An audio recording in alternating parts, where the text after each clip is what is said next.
Untuk membentuk SDM unggul yang memiliki kompetensi global dan berperilaku sesuai dengan nilai-nilai Pancasila, Kemendikbudristek berkomitmen untuk terus meningkatkan kualitas pendidikan di Indonesia. Saat ini, berbagai transformasi kebijakan telah dilakukan di jenjang pendidikan dasar, menengah maupun tinggi untuk mewujudkan visi pendidikan Indonesia. Namun masih ada transformasi yang belum terjadi, yaitu kebijakan yang memastikan kesinambungan antara pendidikan menengah dan pendidikan tinggi. Oleh karena itu, melalui Merdeka Belajar episode ke-22, Kemendikbudristek melakukan transformasi seleksi masuk perguruan tinggi negeri. Perubahan pertama, seleksi nasional masuk perguruan tinggi negeri atau yang biasa disingkat SNMPTN diganti menjadi seleksi nasional berdasarkan prestasi, di mana minimal 50% bobot penilaian berasal dari nilai rapor rata-rata seluruh mata pelajaran dan maksimal 50% lainnya dapat berasal dari beberapa opsi komponen penggali minat dan bakat, yaitu nilai rapor maksimal 2 mata pelajaran pendukung dan atau prestasi dan atau portofolio. Komponen portofolio hanya berlaku untuk program studi seni dan olahraga.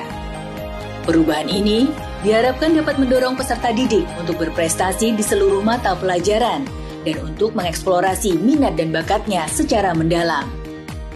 Perubahan kedua, seleksi bersama masuk perguruan tinggi negeri atau yang biasa disingkat SBMPTN diganti menjadi seleksi nasional berdasarkan tes, di mana tidak ada lagi tes mata pelajaran dan hanya terdapat tes skolastik yang menguji potensi kognitif, penalaran matematika, literasi dalam bahasa Indonesia, dan literasi dalam bahasa Inggris.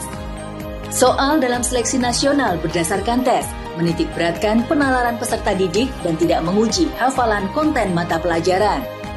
Pembelajaran sesuai kurikulum sudah cukup untuk menyiapkan peserta didik menghadapi seleksi. Dengan demikian, peserta didik tidak lagi perlu bergantung kepada lembaga bimbingan belajar. Orang tua tidak perlu terbebani oleh tanggungan finansial tambahan, dan guru dapat lebih fokus pada pembelajaran yang bermakna, holistik, dan berorientasi pada penalaran. Perubahan ketiga, seleksi mandiri perguruan tinggi negeri sebelumnya tidak memiliki standar transparansi antar perguruan tinggi negeri.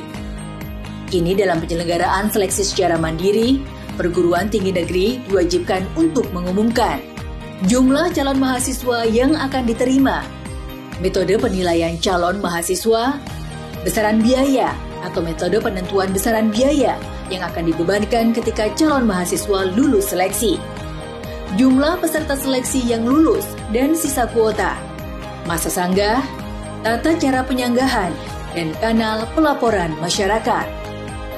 Calon mahasiswa atau masyarakat dapat melaporkan indikasi pelanggaran apabila memiliki bukti permulaan pada kanal yang telah disiapkan. Pemerintah mengajak masyarakat untuk bersama dengan kementerian berperan aktif dalam melakukan pengawasan terhadap penyelenggaraan seleksi secara mandiri oleh perguruan tinggi negeri, sehingga terlaksana seleksi secara mandiri yang transparan dan akuntabel.